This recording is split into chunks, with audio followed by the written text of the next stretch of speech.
Señor, dice tu palabra que cuando tú ascendiste, la iglesia se unió y comían juntos de casa en casa. Los apóstoles predicaban y oraban por las personas. Había milagros y muchos eran bautizados y la iglesia crecía. Señor, y a pesar de que estamos a 2000 años de ese tiempo, por tu misericordia, la iglesia sigue creciendo. Las personas siguen bautizándose. Sigue habiendo comunidad entre nosotros. Y oramos unos por otros, Señor. Y yo te pido, te doy gracias por todo lo que estás haciendo en esta comunidad, pero yo te quiero pedir hoy una cosa, Señor, que nos quites el miedo o la falta de costumbre de no saludar al que está al lado, de no saludar al que no conozco, de no saludar al que me abre la puerta. Porque dice tu palabra que por medio del amor que tengamos unos por otros, tú serás reflejado. Pedimos que esta porción del libro de Marcos quede clara, que me ayudes a mí y nos ayudes a todos a tener un corazón humilde, para que tú nos enseñes. Te lo pido en el nombre de Jesús. Amén. Para los que no tienen Biblia, siempre hay Biblias a la izquierda antes de entrar al salón, y sí les recomiendo que se compren una Biblia. Vamos a leer el texto de la palabra de Dios el día de hoy, Marcos 7, del 31 al 37, dice así: Luego regresó Jesús de la región de Tiro y se dirigió por Sidón al mar de Galilea, internándose en la región de Decápolis. Allí le llevaron un sordo tartamudo y le suplicaban que pusiera la mano sobre él. Jesús lo apartó de la multitud para estar a solas con él. Le puso los dedos en los oídos y le tocó la lengua con saliva. Luego, mirando al cielo, suspiró profundamente y le dijo: Éfata, que significa ábrete.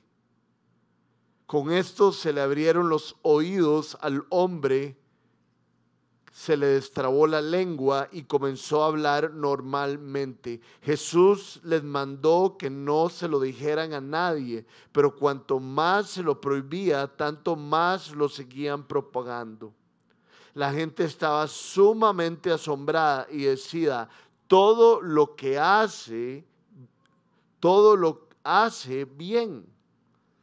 Hasta hace oír a los sordos y hablar a los tartamudos.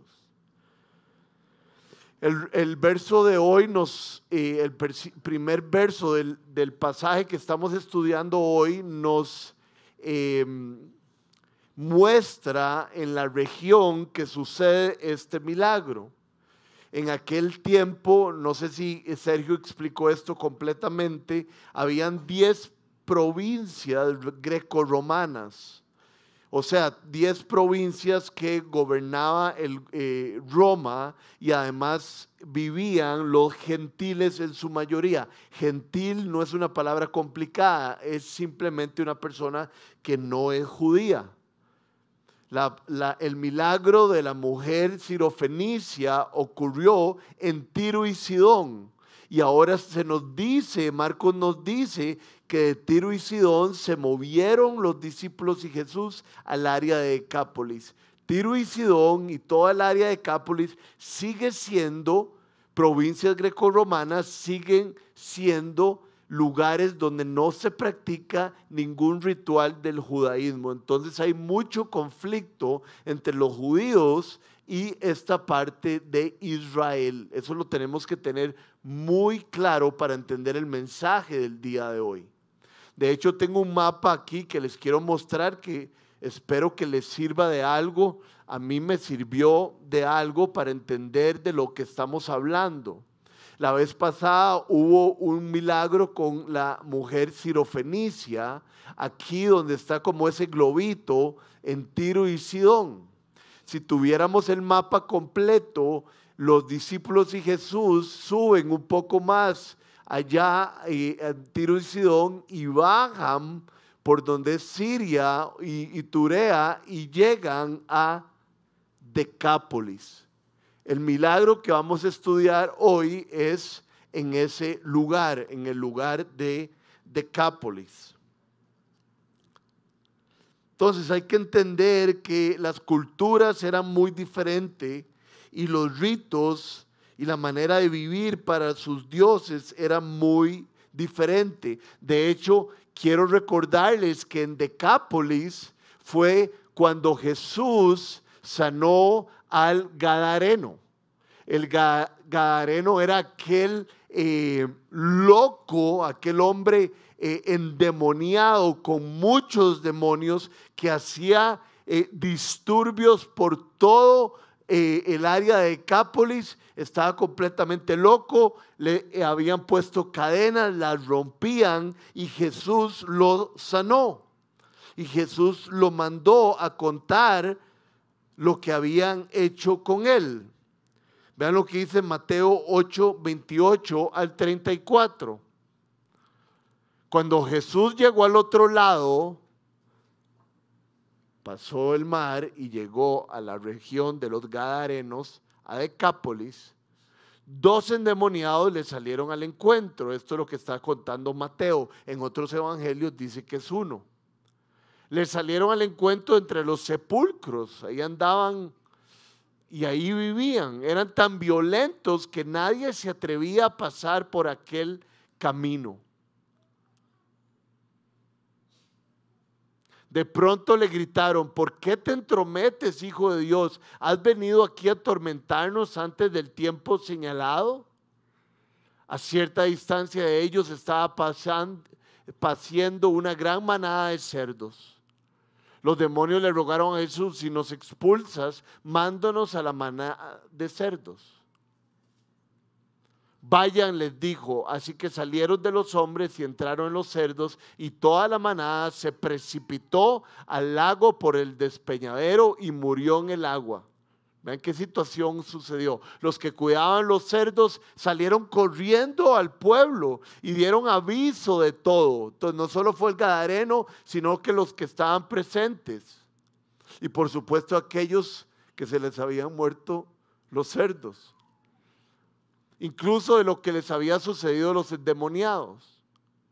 Entonces todos los del pueblo fueron al encuentro de Jesús y cuando lo vieron le suplicaron que se alejara de esa región. Algunos estaban tan impactados que le pidieron que se fuera. Entonces, ¿por qué tanto énfasis en la región de Decápolis con los gentiles? Porque Jesús nos está demostrando y le está demostrando a los discípulos que todos somos dignos, o más bien dignos no es la palabra, que todos tenemos la oportunidad de conocer a Cristo y de ser ministrados por Él. Los judíos, efectivamente, hasta el día de hoy, no vamos a entrar en ese tema, pero ellos son el pueblo de Dios, son los descendientes de Abraham. Pero Jesús viene al área de los gentiles, a Tiro y Sidón y a Decápolis, y deja claro que Él vino no solo por el pueblo de Israel, sino que también vino por los gentiles. De hecho, había una costumbre que Jesús siempre hacía y después se la copió Pablo. Cada vez que llegaban a un pueblo, Jesús iba primero a predicar a la sinagoga, predicar a los judíos, y después de que hacía eso, hubiera sido rechazado o aceptado, iba y predicaba a los gentiles. Lo mismo hacía Pablo. Para Jesús los dos eran igual de importantes. Los dos tenían la misma oportunidad de que Él estuviera con ellos.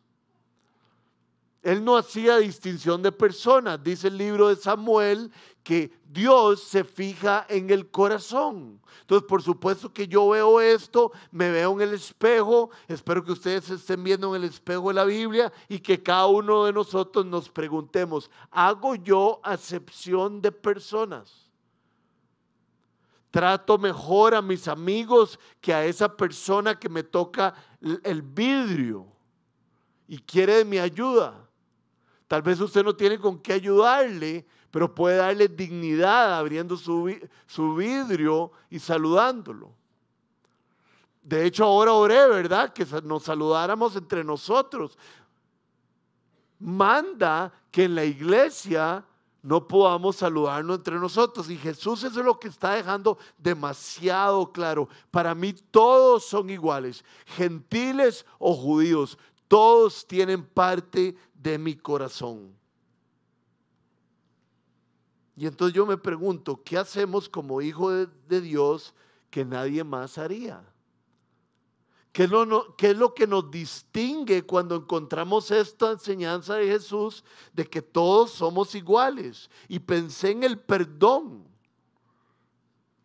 Yo conozco un señor y una señora y una mujer, la hija de ellos, que fue abusada por el mejor amigo de la mujer, de la niña. ¿Me están entendiendo? Sí.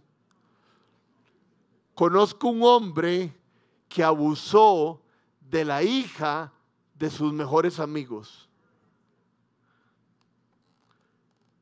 Y este hombre y esta mujer y esta niña o hija han logrado perdonar a ese hombre de corazón.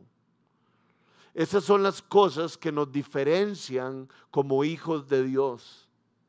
Esas son las cosas que hacen diferencia en nuestras vidas, que tratamos a todos por igual. ¿Verdad? Dice la palabra de Dios que cuando nos vean como nos tratamos, la gente sabrá que somos hijos de Dios. Eso sucedió con la mujer samaritana, otra vez en una región donde los judíos no iban. Jesús iba rompiendo y rompiendo y rompiendo moldes. Y llegó a Samaria y vio una mujer y se sentó a hablar con ellos. Los discípulos estaban comprando comida, vuelven y ven a Jesús hablando con una samaritana. Se quedan tiesos porque los judíos no hablan con samaritanas. Jesús habla con ella. Y entonces Jesús les da una enseñanza. Los samaritanos son igual de importantes que nosotros. Entonces, yo me pregunto, Rodrigo, ¿tu trato con la gente de la iglesia es el mismo que con la gente del Bindi? ¿Y tu trato con la gente del Bindi es el mismo que con tus amigos cercanos y con las personas que no conoces? Tu trato con las personas que no conoces es igual a las personas que no conocen a Cristo. Porque esto es lo que nos está enseñando Jesús. Yo voy a donde nadie más va y lo hago para romper la barrera. El libro de Efesios dice que Cristo rompió la barrera que había entre gentiles y judíos y hizo un mismo pueblo.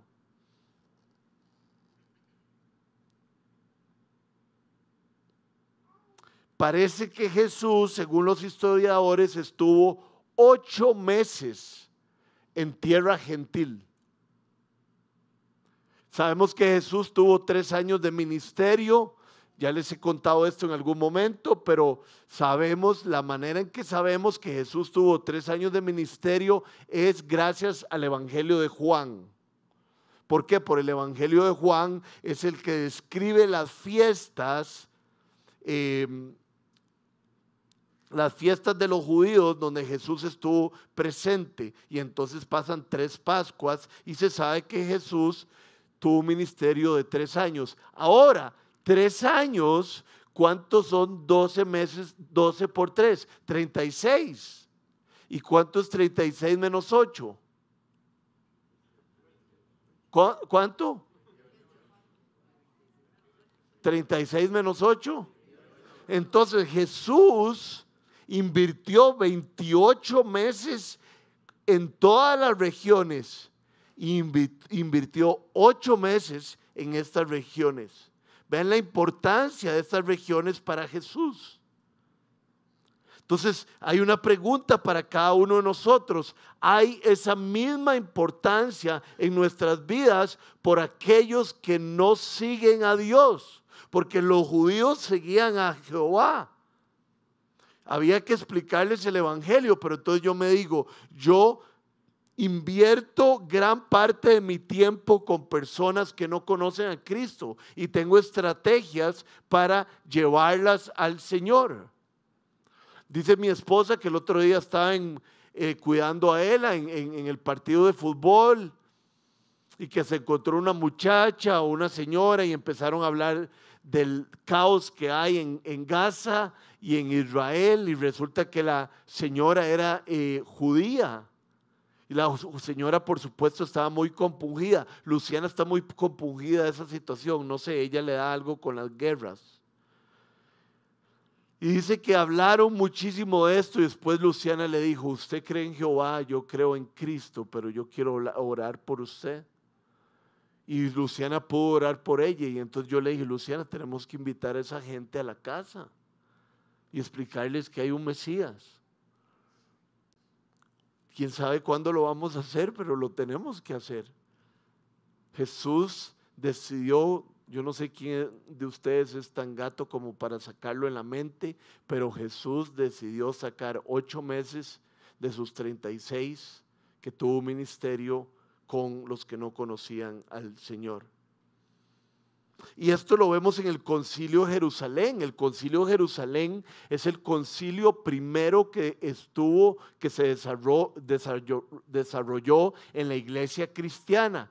Pablo subió a Jerusalén y tuvo una reunión con los apóstoles. Y lo que pasó fue lo siguiente, lo que decidieron es lo siguiente. Pedro había tenido una experiencia con los gentiles y había visto que el Espíritu Santo bajaba sobre ellos, sobre todo en la casa de Ananías. Entonces esto fue lo que discutieron en Hechos capítulo 15, del 7 al 10. Después de una larga discusión, ahí estaba por supuesto Santiago, el hermano del Señor, que era el primero. Pedro tomó la palabra, por supuesto que Pedro tomó la palabra. Hermanos, ustedes saben que desde un principio Dios me escogió de entre ustedes para que por mi boca los gentiles oyeran el mensaje del evangelio y creyeran. Dios, que conoce el corazón humano, mostró que los aceptaba a los gentiles, dándoles el Espíritu Santo, lo mismo que a nosotros, sin hacer distinción. Casa 242 no debería hacer distinción de personas, sin hacer distinción alguna entre nosotros y ellos, purificó sus corazones por la fe.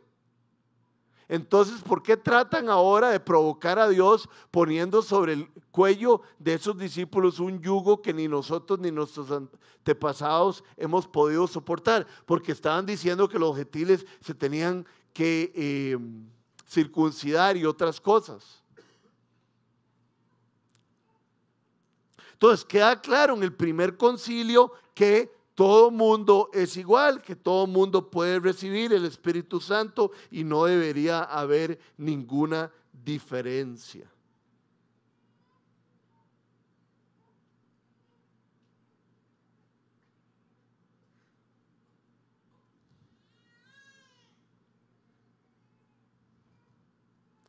Esto debería afectar directamente la manera en que nosotros hacemos evangelismo.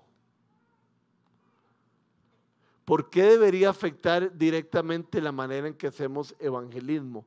Porque no hay distinción de personas. Todas las personas han pecado y están lejos de la gloria de Dios. Y si el corazón de todas las personas es igual y todas las personas necesitan conocer a Cristo, no sé si les ha pasado, uno a veces cree que hay unas como que lo necesitan más y van a estar más abiertas que otras, ¿verdad? como este sí le entro, pero aquel no, porque aquel se ve que va a ser más difícil.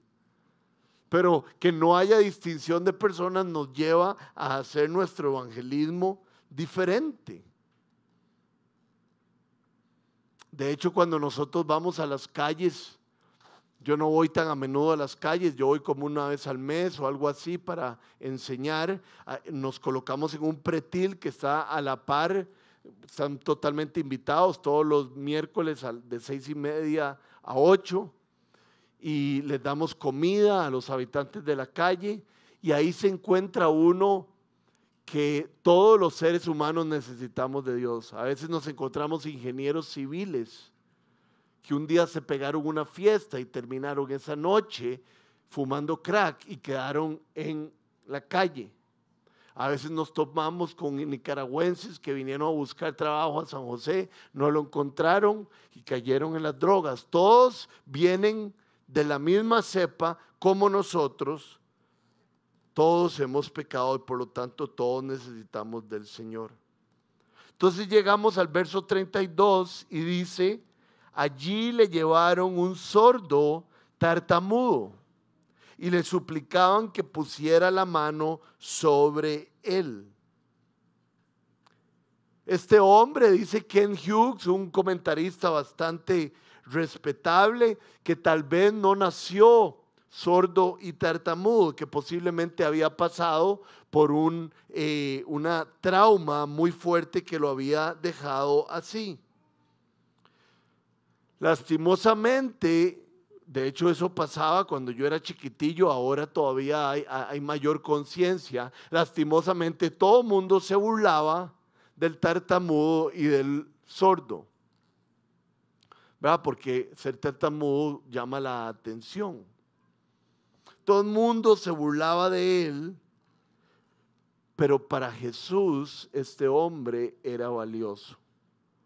Jesús le da dignidad a las personas.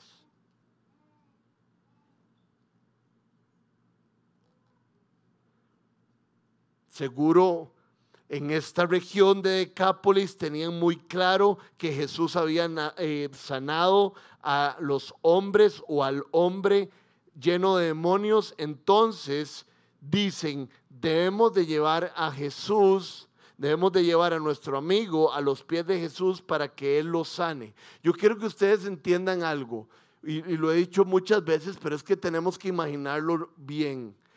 Aquí hay miles y miles y miles de personas alrededor de todo lo que hace Jesús. De hecho, la próxima semana no falten a la iglesia, muchos hombres vamos a estar de campamento, pero va a haber un invitado especial, es el rector de CEPA, nos va a hablar del Antiguo Testamento, pero después de esa sermón viene el sermón de la multiplicación de los 4,000 panes, que pueden ser que hayan sido 8,000 o 12,000, porque antes no se contaban a mujeres y niños. Antes vimos que Jesús multiplicó los panes para 5,000 personas. Había demasiadas personas alrededor de Jesús. Y dice la palabra de Dios que allí le llevaron un sordo tartamudo y le suplicaron que lo pusiera la mano sobre él. El 33 dice, Jesús lo apartó de la multitud. A veces se me olvida buscar el original de ciertas palabras, pero sería interesante saber cuál es el griego de multitud. Porque cuando dice multitud yo me imagino como un desmadre, ¿verdad? Me imagino 18,000 personas entrando al estadio a ver esa prisa. ¿Y saben qué me puse a pensar? Este hombre era sordo y este hombre era tartamudo. Situaciones físicas. Pero hoy aquí y en el mundo en que vivimos hay muchas personas sordas en el sentido espiritual. Muchos de nosotros hemos sido muy orgullosos y le hemos dado la espalda a Dios o se la estamos dando. Y estamos sordos ante la voz de Dios. Y debiéramos pedirle al Señor, Señor, que tu voz sea la más alta, la más fuerte de todas. Sería muy peligroso estar sordo y no escuchar la dirección de Dios. Perfectamente nuestros pecados pueden hacernos sordos. Por eso es que la Biblia continuamente dice, perseveren, sigan, caminen en las obras que Dios ha preparado de antemano. Hay que tener cuidado que nuestro corazón esté sensible, y eso se logra leyendo la Biblia, se logra viniendo a la iglesia, se logra orando. Entonces creo que hay que poner atención que también hay un mensaje aquí de sordera espiritual. Y hay algo lindísimo que dice en el versículo 33, en el 32, allí le llevaron un sordo tartamudo y le suplicaban que pusiera la mano sobre él. Está en plural. Le llevaron y le suplicaban que pusiera la mano sobre él.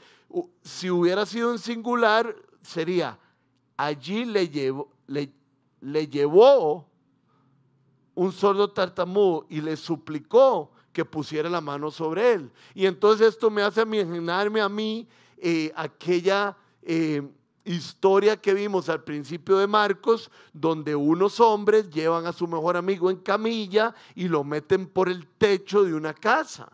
Estaban tan preocupados y estaban tan seguros de que Jesús podía sanar a este hombre, que lo subieron, hicieron un techo en la casa de la suegra de Pedro y lo metieron por ahí. Y estos hombres tienen la misma convicción y estos hombres tienen el mismo amor. Lo que necesitamos para nuestro amigo tartamudo y sordo es llevarlo delante de Jesús. Si logramos que esté delante de Jesús, Jesús va a hacer algo por él.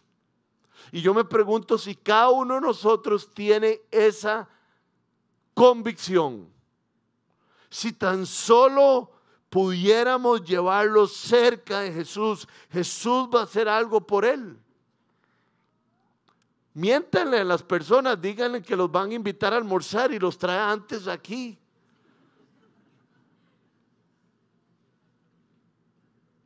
Esto está grabado, entonces es mentira lo que acabo de decir. ¿Verdad? Pero ¿cuánto tiempo? Y esto me lleva a mí a pensarlo, porque yo tengo 20 años de ser cristiano, entonces sí lo he hecho varias veces o muchas veces, pero si me veo el corazón, continuamente se me olvida que mi vida se trata de llevar a gente delante de Jesús para que Jesús les quite el ruido, para que Jesús les abra los oídos y para que Jesús los sane de las cosas físicas deficientes que tienen. Y les voy a decir una cosa, nosotros no tenemos que hacer ningún milagro, solo llevarlos delante de Jesús. Jesús hace todo lo demás. Entonces pensemos qué estrategias estamos utilizando.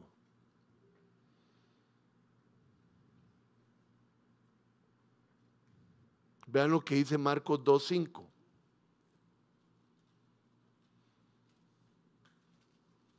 Esto está hablando de cuando metieron a Jesús por el techo, que es muy parecido a lo que estamos hablando hoy. Al ver Jesús la fe de ellos, de los que metieron al persona que no podía caminar por el techo, le dijo al paralítico: hijo, tus pecados quedan perdonados. Y después le dijo: toma tu camilla y anda. Porque ¿cómo Jesús perdona los pecados de este paralítico? Por la fe de sus amigos. Por supuesto, el libro de Marcos no nos habla completamente después de todo lo que pasó, porque solo alguien puede ser salvo a través de una fe personal. Pero hay algo poderosísimo que pasa aquí, que Jesús siente demasiada convicción por una persona, viendo la convicción y la fe que tienen los otros por él. Entonces, si nosotros tenemos una gran convicción y si nosotros tenemos una gran fe de que Jesús puede hacer algo por nuestros seres queridos, Jesús va a hacer algo y Jesús va a sentir la compasión que sintió con estas personas.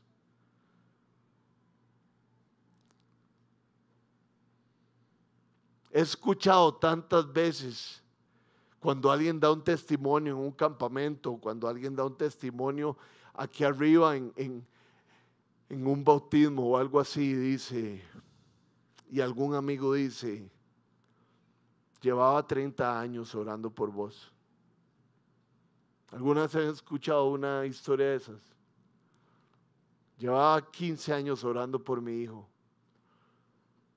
Y entonces el Señor seguro vio la fe de esa persona, cómo se ha mantenido perseverante y cómo ha tenido un corazón por la persona que quiere que se salve. Y Jesús dice, tengo compasión de esta persona porque tengo compasión de esta persona que está orando por ella. ¿Por quién está orando usted para salvación?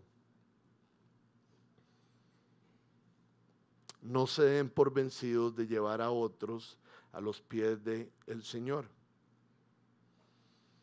Entonces, esto tiene que ver con interceder. Aquí está Cristo, aquí está un no pecador, un pecador, y nosotros intercedemos por esta persona delante de Jesús. De hecho, el diccionario bíblico Baker dice que interceder es abogar ante los poderosos a nombre de alguien. Y aquí queda más claro, es volverse a Dios en oración para buscar el favor de Dios para otros que están en crisis.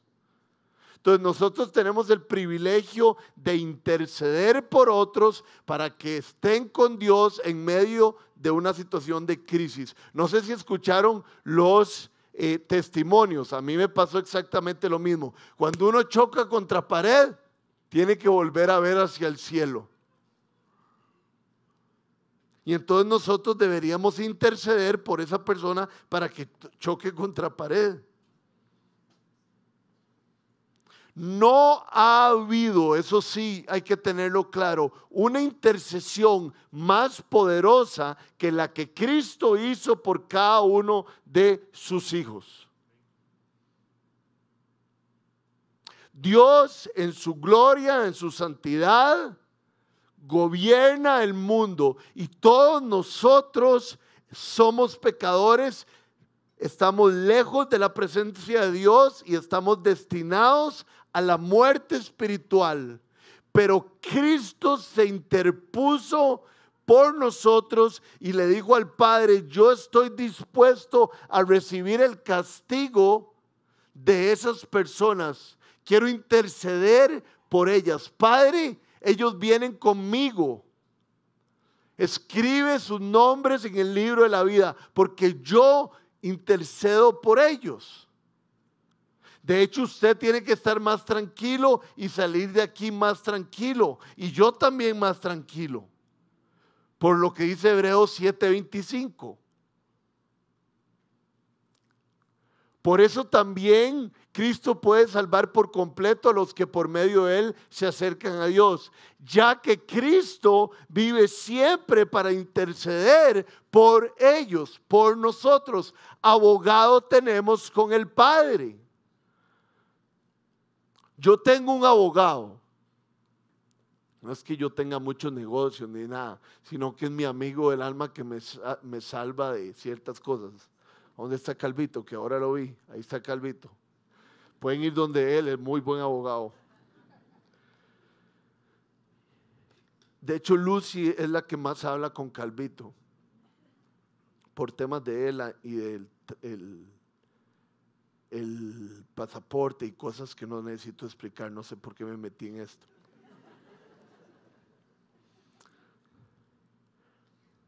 Y Calvito hace todas las cosas que nosotros no podemos hacer. Calvito intercede por nosotros. Calvito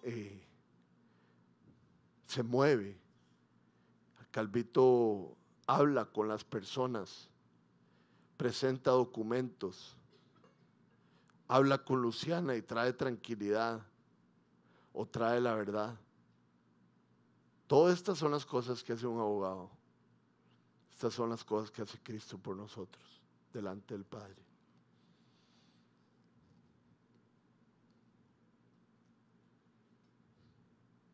Siempre les muestro este versículo en Colosenses 4:12 porque es muy poderoso a la hora de enseñarnos la compasión que debemos de tener de orar por otros y de cómo Cristo ora por nosotros y aboga por nosotros y intercede por nosotros.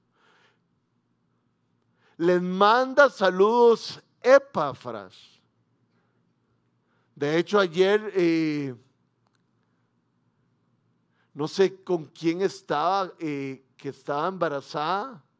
No era con Pamela, era con otra persona, pero le dije, ya tienen un nombre. Y me dijeron, no. Y yo les dije, póngale Epafras, que es uno de ustedes. Este siervo, y ahí nos vamos dando cuenta de quién es Epafras. Este siervo de Cristo, o sea que hay que ser un siervo de Cristo Jesús, está siempre luchando en oración por ustedes. Lo importante de ese pasaje es la palabra luchando. Esa palabra en el lenguaje original griego siempre tiene que ver con un esfuerzo físico muy fuerte. De hecho, se utiliza esa palabra luchando en el griego muchas veces para describir personas que están paliando. Yo no sé si ustedes han paliado, hay pocas cosas más duras. Y entonces lo que está diciendo, Epafras es un siervo de Dios y como es un siervo de Dios, ora luchando por todos ustedes. Él derrama su amor delante de Dios. Su oración es ferviente y ruega al Padre que haga algo. Lucha en oración. Y esto yo me veo en esto y me pregunto, ¿cómo oro yo? A veces oramos demasiado superficialmente. Gracias, Señor, por esos alimentos. Amén. Señor, ayúdame en este día que las cosas salgan bien. No, es que la oración de lucha nos llena del Espíritu Santo y nos guía en el camino y además podemos interceder por otros. Tenga cuidado la manera en que usted ora. Después vamos al versículo 36, 33 al 35 que dice así. Jesús a este hombre sordo y tartamudo lo apartó de la multitud para estar a solas con él. No estaba totalmente a solas porque después vamos a descubrir que habían unos discípulos y posiblemente algunos amigos de él. Le puso los dedos Jesús en los oídos y le tocó la lengua con saliva. Luego mirando al cielo, suspiró profundamente y le dijo en arameo, porque ese era el lenguaje que él hablaba, además de griego, ¿qué significa éfata? Que significa ábrete. Son las mismas palabras que dijo que sea la luz. Las mismas palabras que dijo Jehová, que se abra el mar. Con la palabra de Dios se crearon los cielos y la tierra. O sea que con la palabra de Dios puede pasar cualquier cosa en nosotros. Él solo lo tiene que decir. Se le abrieron los oídos al hombre, se les desentrabó la lengua y comenzó a hablar normalmente.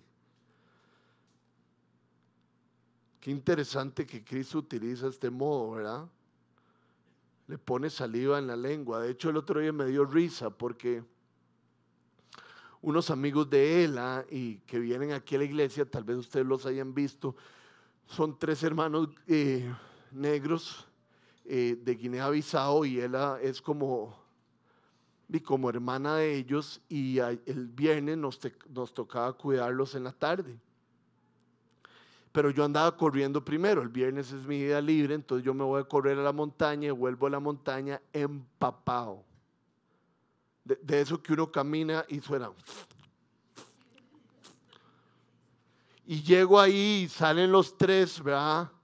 Y me dice, tío Rodri, ¿se metió en una piscina? No, es que estoy muy sudado. No. Tío Rodri, ¿usted se metió en una piscina? No, es que yo así sudo. Y llega Matías, el más chiquitillo, y me hace así. Ah, sí, es sudor.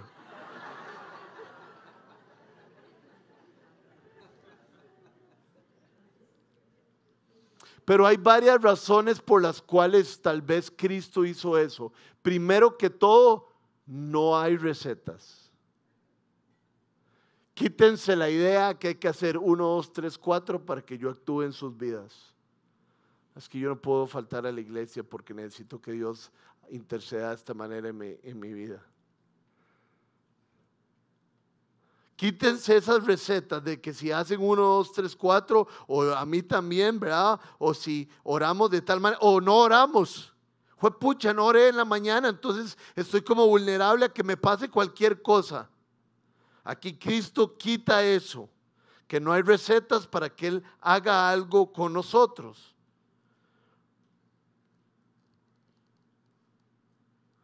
¿Y por qué utilizó estos pasos? Leí varios comentarios y a veces los comentaristas, por más estudiados que sean, batean un poco. Pero dicen que simplemente fue por temas gráficos. Creo que esa es la palabra. Simplemente Jesús se acercó al hombre y le tocó los oídos para que él entendiera que lo que estaba haciendo es que le estaba abriendo los oídos para que escuchara. Después le puso la saliva para que él entendiera que él estaba colocando un milagro en su boca. Y también seguro para que las otras personas lo vieran. Algo interesante es en el 34 que dice, después de que hizo estas cosas, luego mirando al cielo suspiró. Cristo miró al cielo, al Dios Todopoderoso, y le dijo, Padre, hagamos un milagro por este hombre. Si leyéramos el Nuevo Testamento, sobre todo lo que pasó en el aposento alto, Jesús una y otra vez dice, yo no hago nada que el Padre no haga. El Padre y yo somos uno solo. Entonces Jesús vuelve a ver y seguro le dice, Padre, aquí vamos. Entonces por eso volvió a ver hacia arriba. Qué interesante, ¿verdad? Que cada vez que vayamos a correr o cada vez que vamos a entrar a una junta o cada vez que nos vayamos a meter a la iglesia o un carro, hagamos así. Señor, aquí vamos.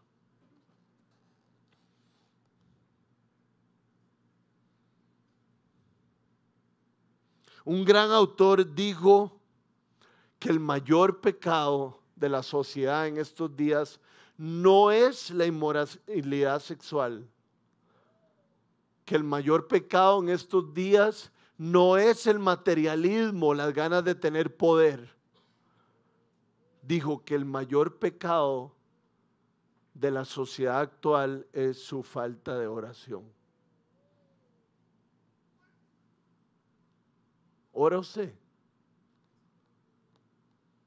Y ven qué interesante. ¿Por qué será esto así? Hay un amor desmedido por tener poder. Como dijo José, ahora hay un amor desmedido por ser visto por mujeres y hombres. Hay un amor desmedido por la inmoralidad sexual, por tener mucho dinero. Entonces, ¿cómo hago para trabajar en la santificación de estas cosas? Por medio de la oración.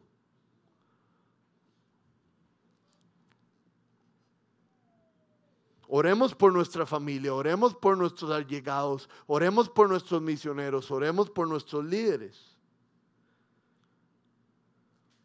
Y entonces, no se pierdan esto.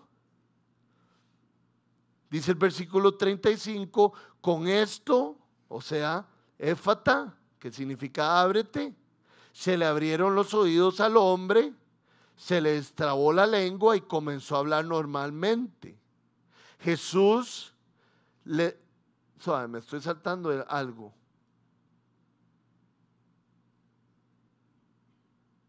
Jesús en el 36 dice, les mandó que no se lo dijeran a nadie, pero cuanto más se lo prohibieron, tanto más lo seguían propagando.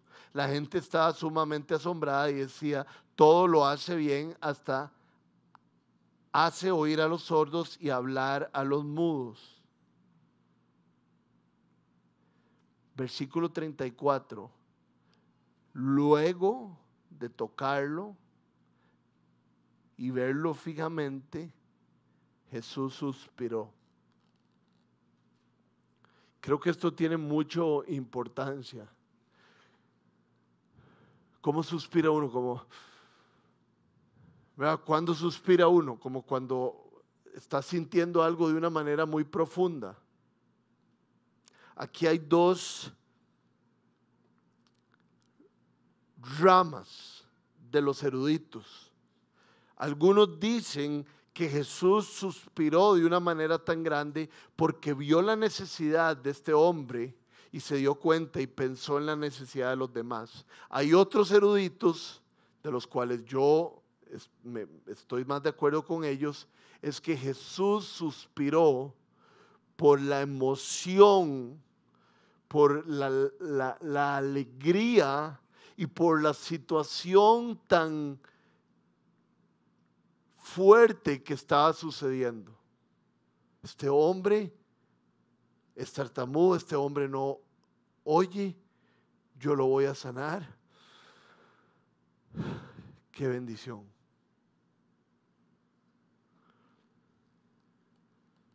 Jesús siempre nos ve como ovejas sin pastor. Jesús suspira por nosotros. Seguro uno se va a jalar una torta y no se la jala y Jesús hace. Y vean qué lindo esto. Las primeras palabras que oye este hombre, o los primeros sonidos, es el suspiro de Jesucristo.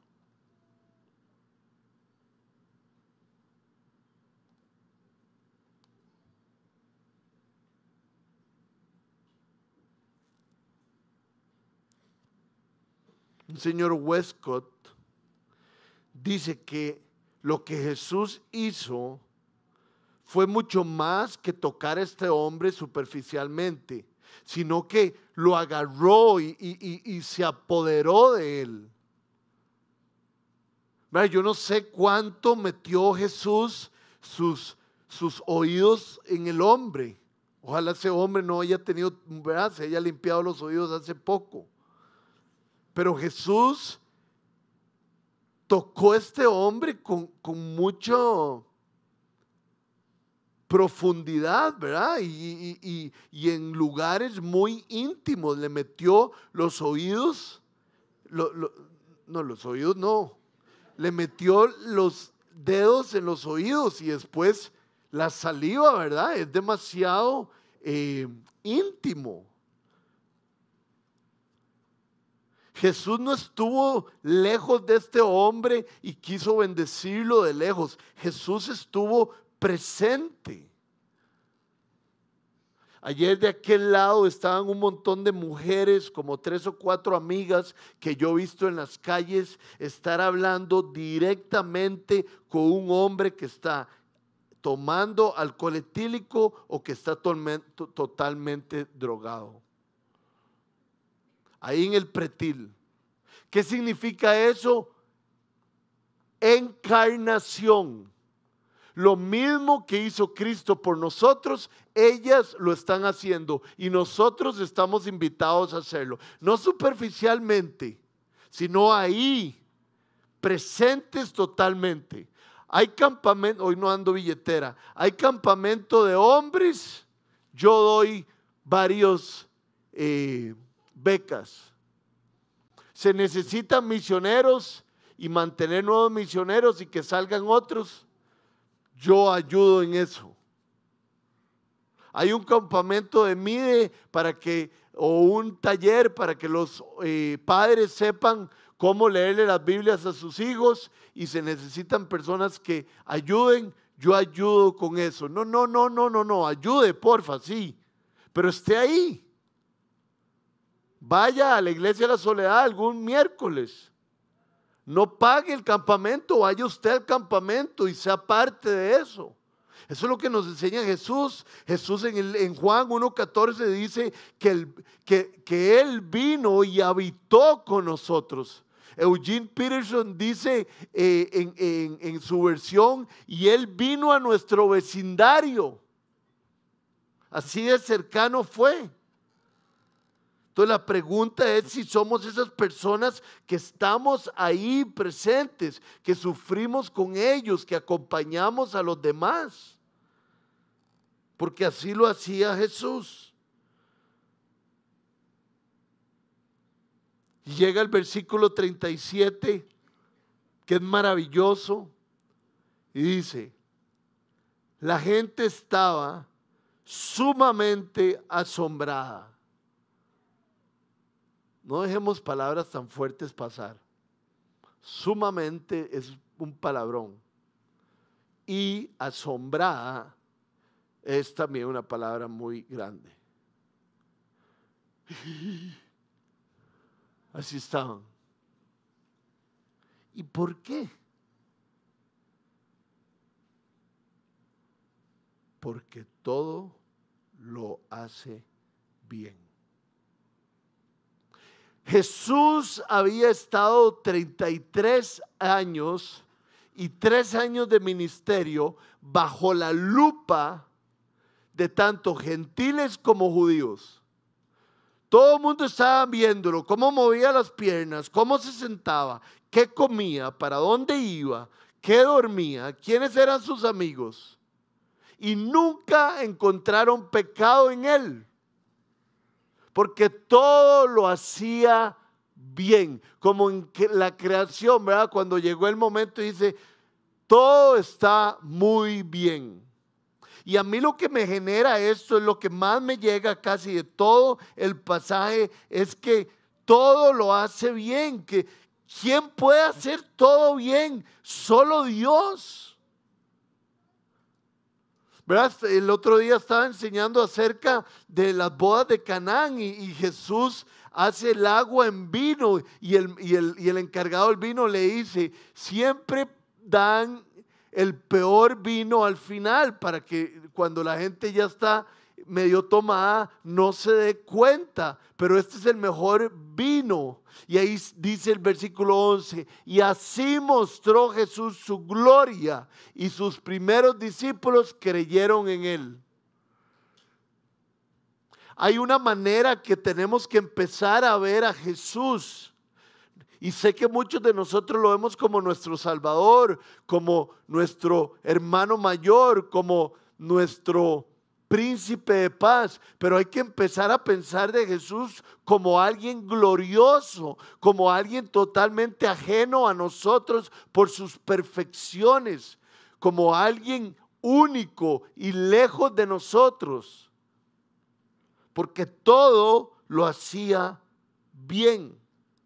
Vean la diferencia que hay entre él y nosotros. Termino con una historia de Francis Schaeffer. Francis Schaeffer era un teólogo, si no me equivoco, del siglo pasado, que tuvo una idea muy bonita, abrió como un hotel donde se enseñaba la Biblia en Suiza. Se llama Le Abri, obviamente bien pronunciado en francés, yo no puedo hacerlo. Y dice la historia que Francis Schaeffer conoció a un arquitecto que lo habían despedido. Y Francis le hablaba de Cristo y procuraba acercarse a él.